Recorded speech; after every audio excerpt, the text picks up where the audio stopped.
Translation.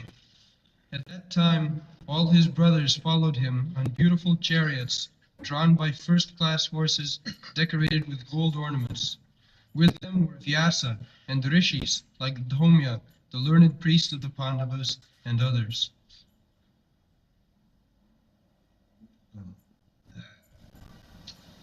One very important word is here. Sadasai Sarnabhushitai. Formerly, the horses were used in military division. Horses, chariot, elephants, and then infantry. So not one or two, but one division of military plans requires 60,000 horses. Kohini. So many horses, so many elephants, so many chariots, and so many infantry soldiers that will compose one division also. So many means I exactly remember now, 60,000 horses. So all the horses, when they are required for procession or for going to the fight, they are well decorated with golden ornaments, sarnabhushita. So just imagine all the saddles of the horse, if they are golden, ornamented, how many ounces will it require to decorate the horse? And what is the price of gold now? Huh? You see, at least 50 or $20. So what is the price of 50? Huh? $5,000. So that's 60,000 horses. How much it comes? Where is that gold? They are very much proud of advancement of material civilization. But instead of gold, we find plastic. And in nonsense, they are very much proud of their wealth. Yes. If they cannot decorate their wives, women, they require also ornament.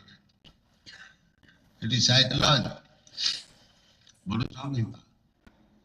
It has been recommended that if you want to keep satisfied your wife, then you must give her good food, good sari and good ornament. This is the system. Therefore, during marriage time, the girl is given by the father, according to his needs, as many saris, nice saris, beautiful, costly saris, and as much as possible golden ornaments. Those are very rich they still in India, they give challenge with diamond, pearls, sapphire, according to me.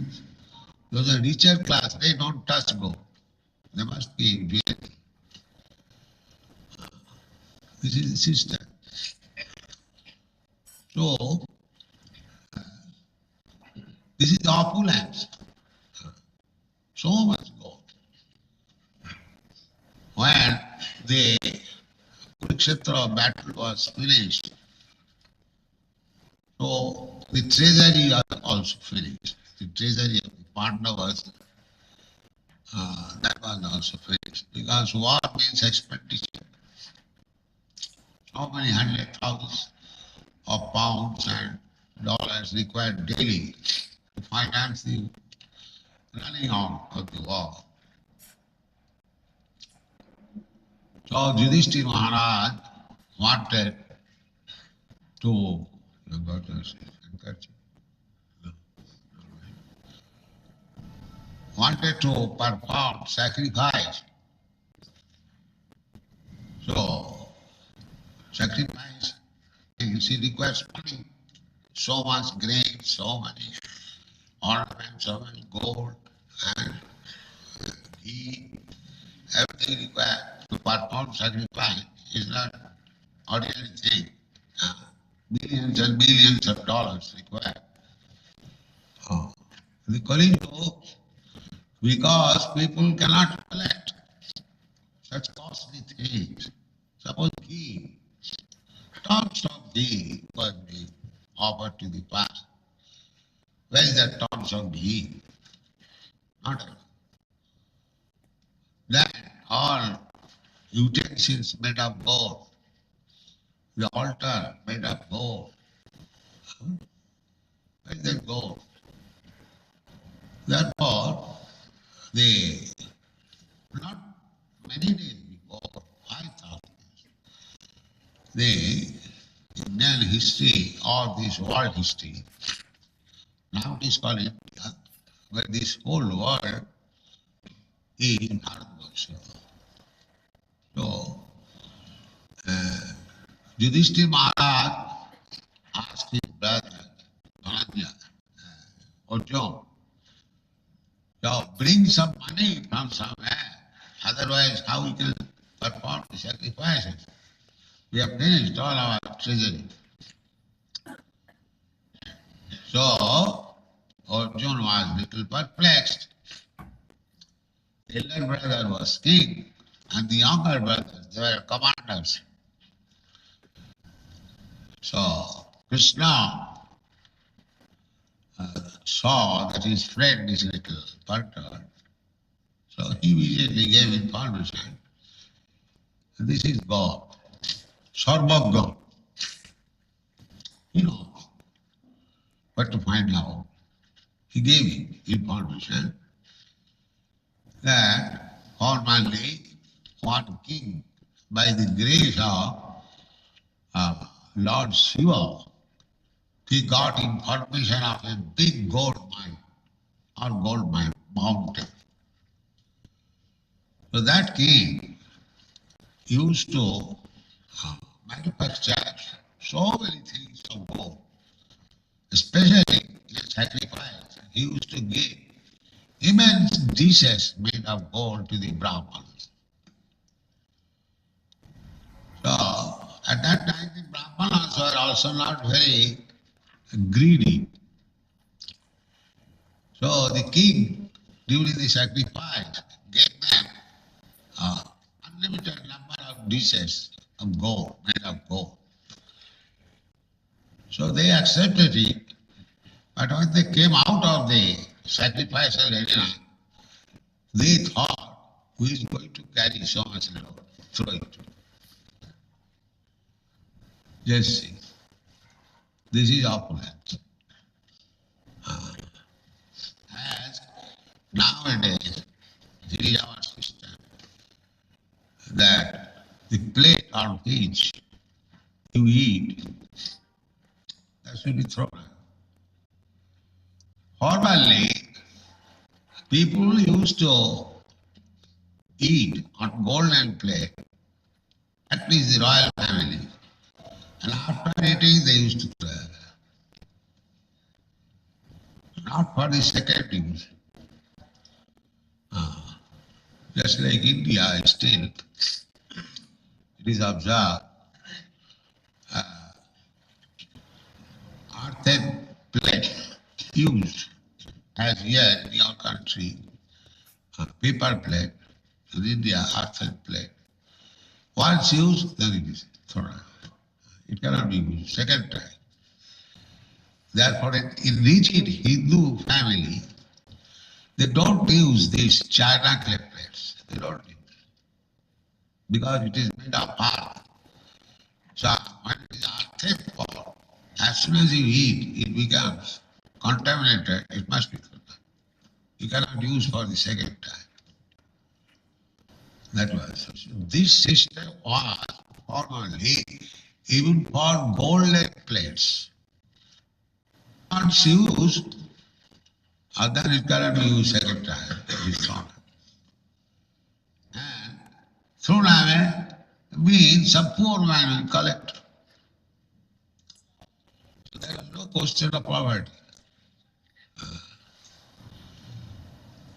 The rich man, they eat once and throw away.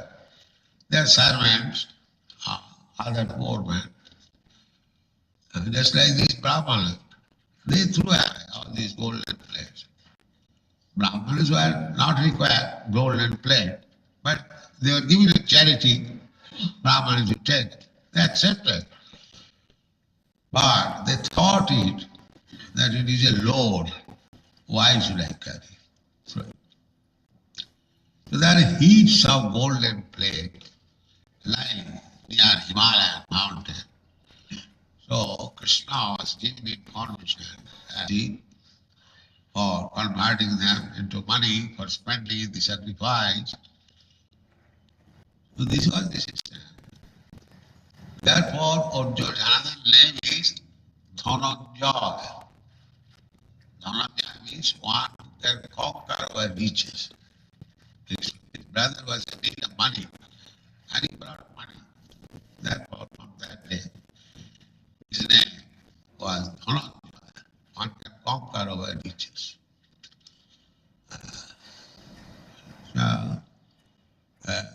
Actually, human opulence means not these tin cars.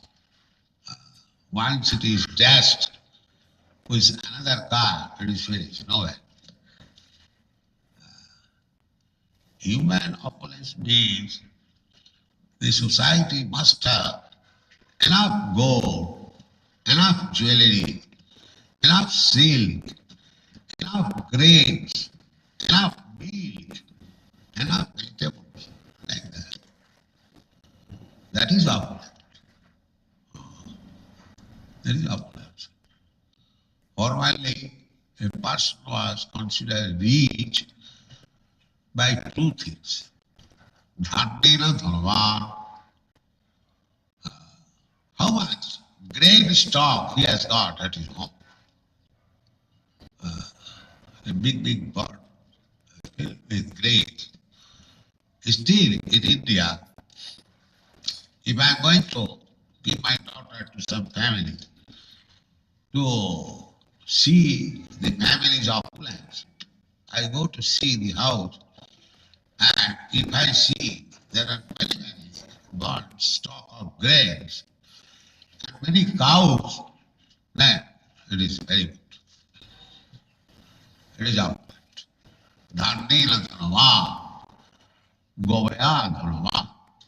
Man is considered to be rich when he has got enough quantity of grains, enough quantity of I will say enough number of cows.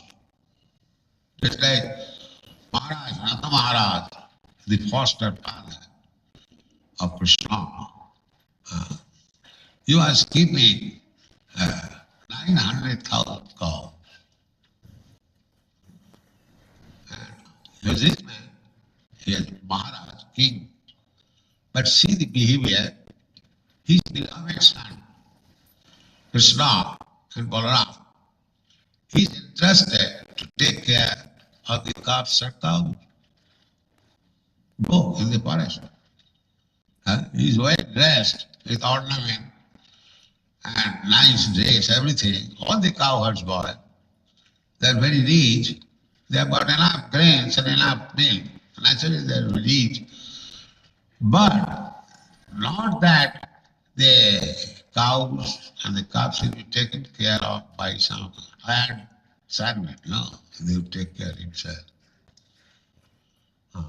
That was children spoke to go to the forest, take the calves and cows and carry some tiffin, eat there, dance there, play there, and again come in the evening. Then they will take bath and change their dress and take their meals and immediately go to sleep. This was the boys' children's engagement. So, how they would grow healthy because they go outside and play and work and very happily they enjoy the company. So, there's no question of becoming contaminated. Jamuna Tira Vanachari. Jamuna Tira, on the back of the Jamuna,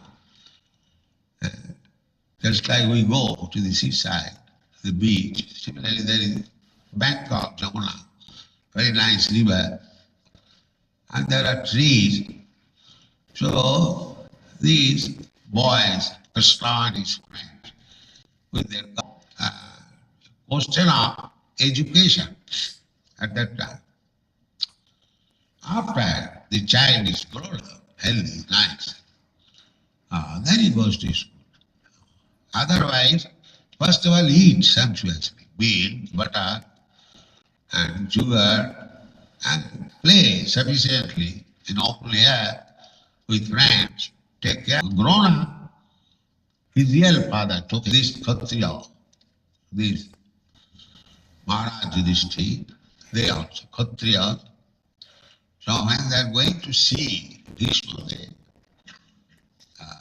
they are going there in royal style, with chariots, with horse, and decorated with golden ornaments, and the Brahmins, Vasudev and other, all the Kshatriyas came should be always accompanied by hordes of Brahmins.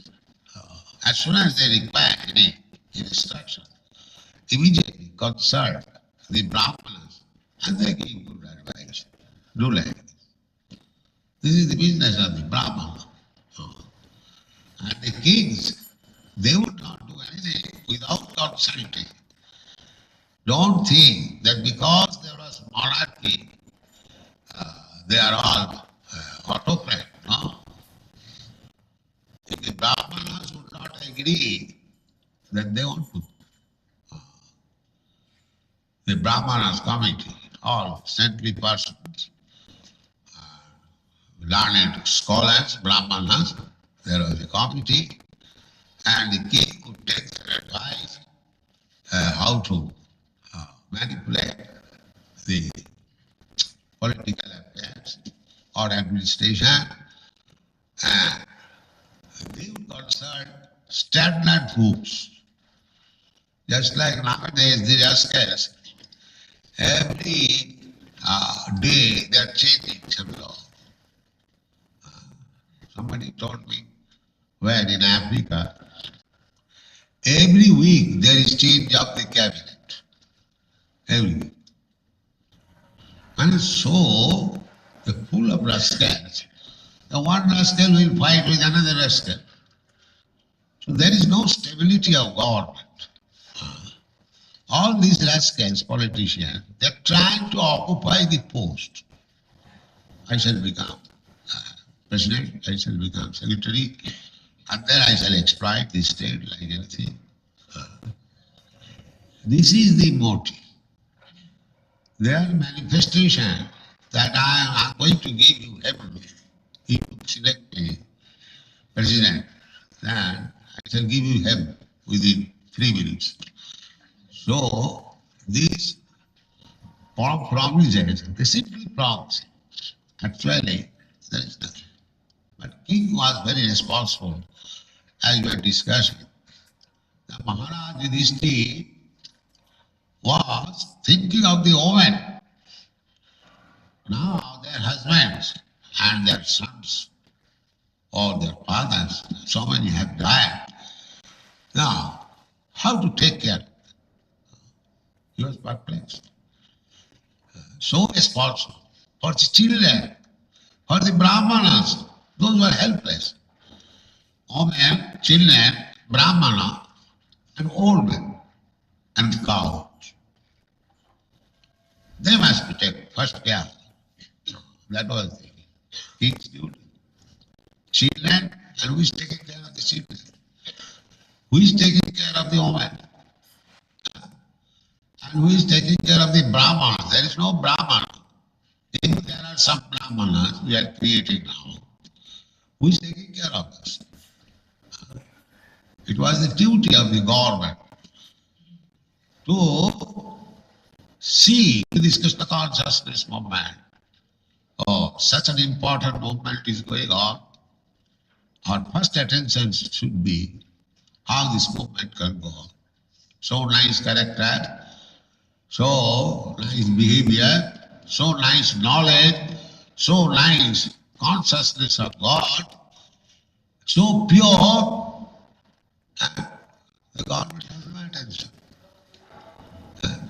They are thinking it is something sentimental. And all the politicians going to the brothel, drinking, dancing naked, they are all first class. This is the position of the society. No care for the living entities who are very important. Just like this verse, Vipra, Maharaj Yudhishthira is always accompanied by Brahmanas. Without Brahmanical culture, what is the value of the society? There is no value. It is animal society. Therefore, Bhagavad Gita recommends Chatur Varnamaya system, Guna Dharma Vibhaga. Here you cannot find all one class. That is not possible. There is those rascals are trying to have a classless society. No class, all one. There is rascal. That is not possible. There must be classes. That is scientific. Why? Because this material nature is being conducted under 3 modes. First class, second class, third class. Goodness, passion, and ignorance. So how can make classless society? There must be divisions. There must be classes. Column. So it has to be scientifically arranged. How all classes can cooperate for one purpose and they develop very nicely in Krishna consciousness. Therefore Krishna says, Chaturpanna Maya system. Maya system means anything created by God, you cannot nullify it, you cannot reject it. That is not possible. You have to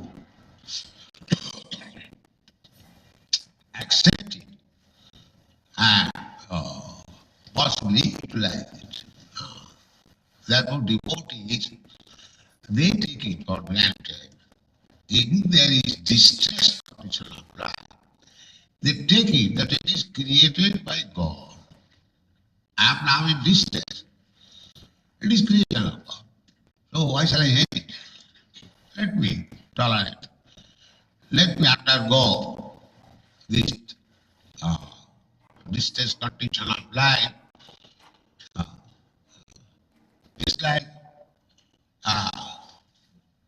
you are suffering from cough. Now there has been some hygienic law disregarded. Thank God. Food and God. Why should I deride of it? It must be created either you say by bodily nature or by God. So long it is there, let me suffer patiently. It has come, it will go. That is the instruction in the Bhagavad Gita. Agama paina aditya. Distress condition or happiness also. So-called happiness. Here there is no happiness. Everything is distress condition. But we are so fool that we consider distress condition as happiness. This is called Maya.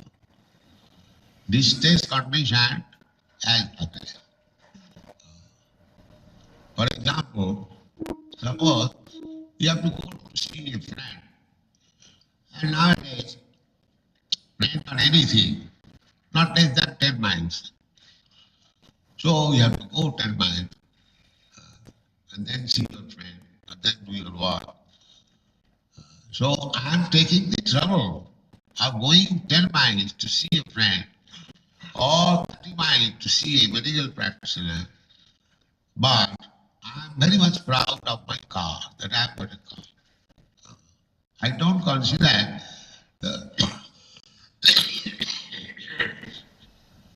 although I have got car, still I have to waste so much time, I have to take so much trouble, and there is every possibility of accidents. So many calamities are availing me.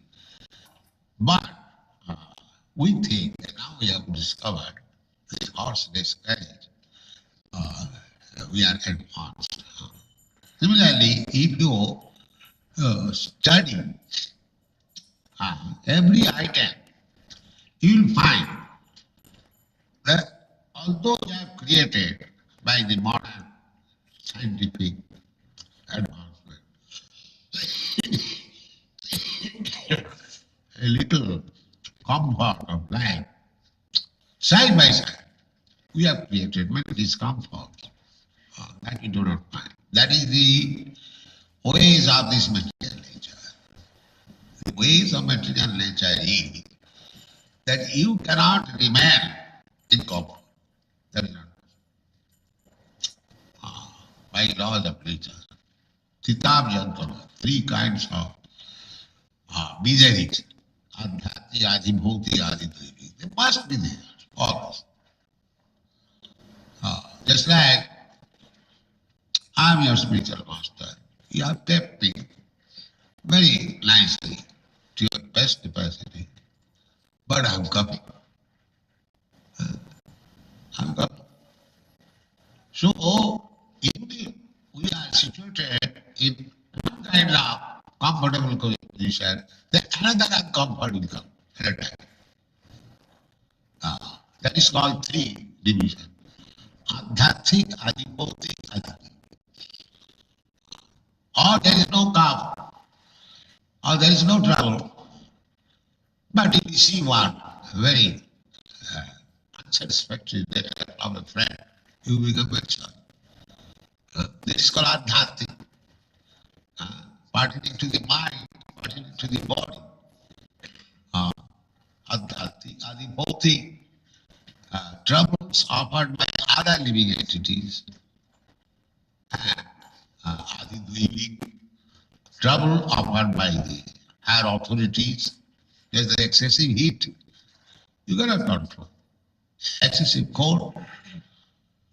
So, in this material world, we have to work very hard under these three kinds of miserable conditions of life, and we are actually doing that. Still, we are thinking that we are happy.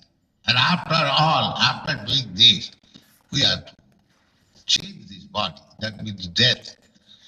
And we cannot avoid it. And still we are thinking that we are happy and and we have no sense to try to understand actually what is the standard of happiness, where that happiness can be had, if it is possible. These things are understood and answered by this Krishna consciousness movement. That is the importance of the Krishna consciousness. All right.